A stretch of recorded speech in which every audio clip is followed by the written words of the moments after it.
I don't know if you could just share with me your thoughts on the whole experience and what you want out of it. What do you want to see a change in the world, and what's your view?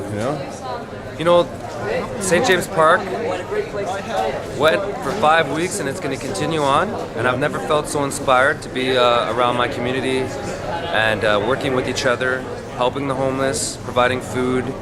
We had a sustainable community in that park. And I noticed sorry to interrupt, but I noticed that's something that I don't see the government doing. Yes, absolutely. I mean, now we're witnessing austerity cuts on a worldwide level. Yeah. Greece and Ireland and all these other countries are facing austerity cuts, economic uncertainties. Yeah. And we're facing it on a city level here. Cuts to daycares, cuts to libraries, cuts to firefighters and city workers. We see collective bargaining agreements being attacked, city workers, workers' rights. Who's making those cuts? Those are the governments. The people that represent the people. The people that are supposed to represent the people are representing the corporations and the banking system. So they're undermining the people that are the majority. Absolutely. They are acting as the 1%, and the 99% are here, and we're going to be... What right do we have to stop them? The right we have is our Constitution is standing up for what we believe in. Our charter rights, our fundamental freedoms, which is the freedom of assemblies, the freedom of speech, and the right to protest for right. And it's about standing up for what you believe in. It doesn't just stop when you vote. Democracy is fought for. It's always fought for. And, you know, we're witnessing protests in Egypt and all around all the world. Yeah, it's a worldwide phenomenon. Yeah, and they're dying for their rights. It's definitely a humanitarian theme. Absolutely. Of inequality. Yep, economic injustice, financial fraud that's been shifted, and the onus of the debts has been put on the populations. It sounds sinister. Yeah, I mean, bailing out banks and not bailing out people, and attacking their social services. Yeah. And we're going through this worldwide. So worldwide, we're standing up against it. Well, I know I'm in debt from going to school. Yeah, and look at the tuition costs being increased. It happened in the United Kingdom. They increased tuition costs threefold. Yeah. And it just happened in America with UC, I believe. And there was... I think it'd be better not to have to pay to go to school. It'll help the economy. Absolutely. I mean, I know other parts of Europe, they're not paying, and they're thriving. You know, because they pay for the schooling. It's yep. kind of you know, you should have basic needs, no? These are fundamental rights. A fundamental right to have a quality education that is not just for like rich people, but for everybody. And a place to go when you need to sleep. And absolutely. I mean, there's no free land, so that means there's nowhere to go when you're homeless. That's right. Tonight they kicked all the people out. Where do the homeless people go? Yeah, I mean, the social services are being cut back, and there's a 10 to 20 year waiting list for social housing in this city. There's a 2-year waiting list for psychologists, for people to get help for their for an epidemic that's going on. Yeah. What's your? No, I don't want to be random. I just want to know what. Oh, so I'm sorry. Just YouTube social media. Yeah. YouTube. I can't make it. Sir, if you want, one second. If there was a change that I could give you right now, what would that be? Is to continue to be hopeful and optimistic into the future, and to work together as Canadians, and to stand up for what we believe in this city and across this country. Standing up against this Ford agenda, standing up against this Harper agenda, these omnibus crime bills that are undemocratic. Whereas the Texas conservatives came out and said that this will not work in this country. We need rehabilitation for our prisons. You know, we don't need to increase the jails. You know, they're building $9 billion worth of super jails when crime rates are at their lowest point since 1973. So it sounds and they're like saying there's an agenda. Yeah, there's an agenda, and they're saying it's unreported crime. There's no statistics on that, and they also have Bill C-52 that's being put through. It's a surveillance grid, a surveillance state. Human rights and the quality of life? Absolutely. Where do you say that begins? It begins in the homes. It begins with the conversations that we're having with each other, and it begins. Okay, but I mean, like this movement has many themes and many messages. Yeah, it's not just one message. That's the great thing, that they cannot coin the core the message. Yeah, the core message is there's a lot of issues, the not right just one. to life and the quality of life. Absolutely. Well, one issue that I don't see being addressed that's important to me is the right to life when life begins in the womb. Right? Abortion. I agree. And, you know, before I was born free, I had to be alive as a living human being. Now, I was born cesarean, so that's technically an abortion, but that was an abortion to save my life. Now, most abortions are done to end life, not save life. And that's the largest cause of unnatural death in the world. That's right. And I'm wondering why no one considers that an issue when it concerns equality, the right to life, and quality of life. You know what I mean? Like, doesn't that strike you as kind of like... I got a good point to add about that. Go ahead, yeah. Well, when you're talking about abortion, of course, you can go one way or you can go the other.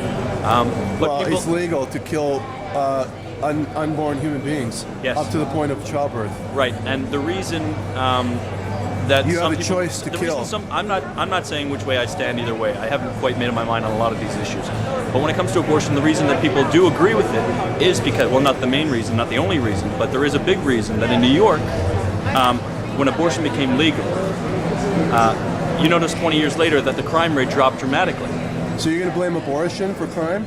I'm not blaming anything. I'm saying that there's a You believe that, though?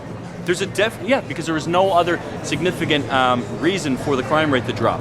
Other than people having abortions? Because otherwise, children would have been born into unfit families, and they would have been raised into a family that was sort of geared toward low income, which is geared toward crime, which all has to do with.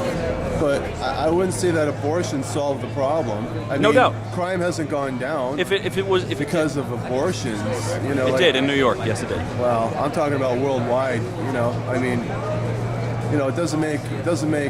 hasn't made the world a better place, and it hasn't solved any of the economic problems. I'm not saying it has. I'm just saying there's a direct correlation between abortion and crime rate. I don't know. I don't agree with that. It doesn't make sense to me. I have to look it up and research it myself. That's not to say that I agree with abortion. Yeah. It sounds like that kind of stat is being proposed to perpetuate abortion. To perpetuate abortion. They're trying to all that's. It could be used. One can't justify the other. You can't justify. Yeah, you can't justify murdering another human being's life before it's really had a chance to live. What right do you have to take someone else's life? Or what right does any woman have? I have no right to take someone else's life. Well, then it should be an obvious issue, and Have you ever been with someone who needed to use the morning after pill? No. Okay. No. Well, I know many people who have. I was young and naive, though, and I'll admit that I honestly, I look back at my life, and I'm glad I didn't have to go through that, because I would be so ashamed today. So at what point does... Because I believe it's wrong. So at what point do you consider it to be life, if it's not before birth? All human life begins at conception. That's when you start growing. At conception. At conception. The moment you're conceived, before you started standing here today, that's when your life started. It didn't start when you came out of the womb. You were already alive. Sure. It was alive before you were, kicking your mother's belly.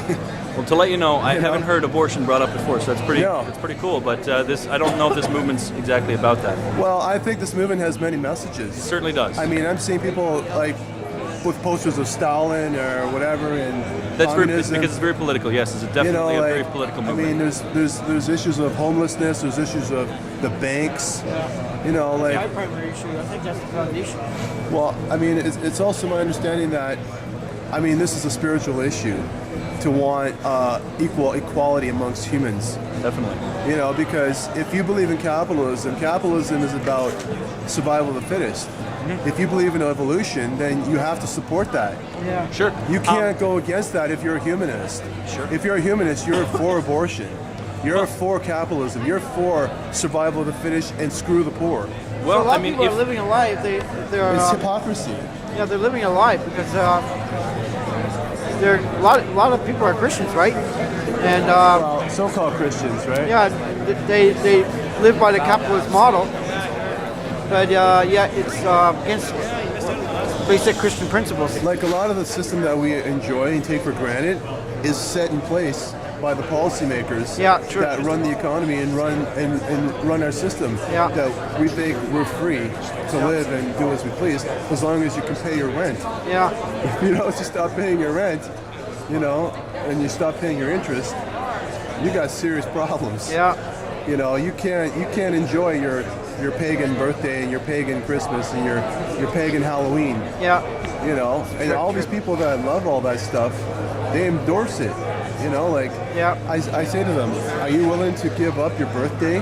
Because that's part of the whole bankers political thing, you know, to keep people in this like Celebratory mood. celebratory mood. There's always something to celebrate. New Year's, Yeah. Christmas, Halloween, blah blah blah. Yeah, I gave up celebrating Christmas. Those are all materialistic, petty things that are humanist, Yeah. right? And if you love all those things and you totally thrive and you totally push abortion, then how can you give a shit about equality? True. And the quality of life and human life and all that.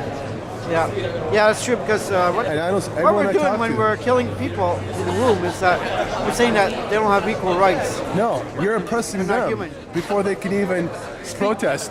Yeah, exactly. So I ask people, and nobody wants to address that issue here. I don't know why he took off. Yeah, he took off, and the other guy took off too. Sorry. You know, I mean, it seems to be all about money, Yeah, right? At the same time, they're very angry with the people that are controlling it, yeah. but they're not angry. Oh, here we go. Is that a popo? I'm gonna take a look.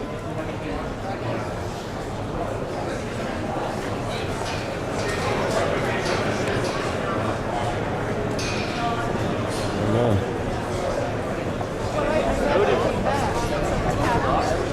We are still here. Rappers are here.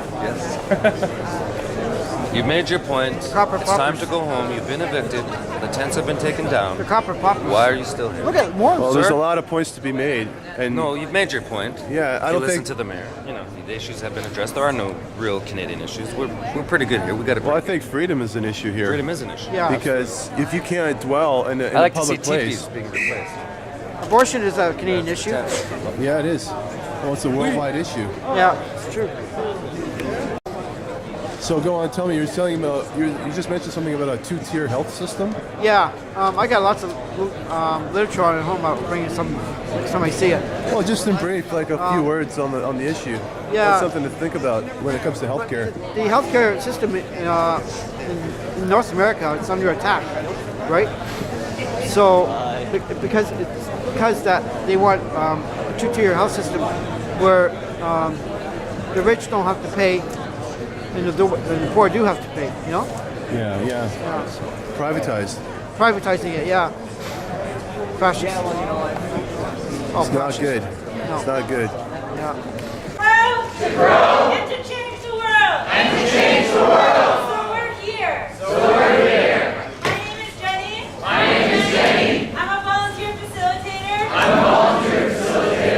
I'm really happy. We're all here together tonight. I'd like to start by reminding us that we are on already occupied land.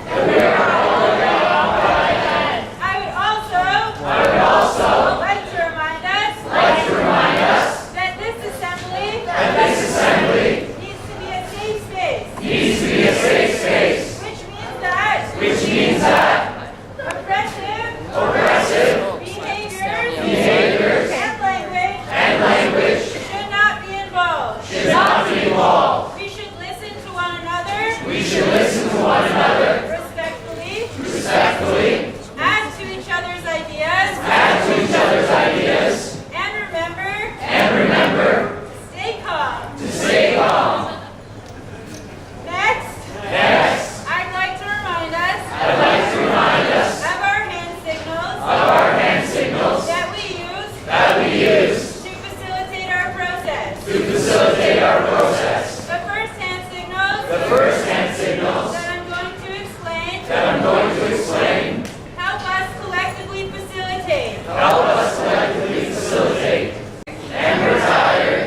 And I think in that kind of situation,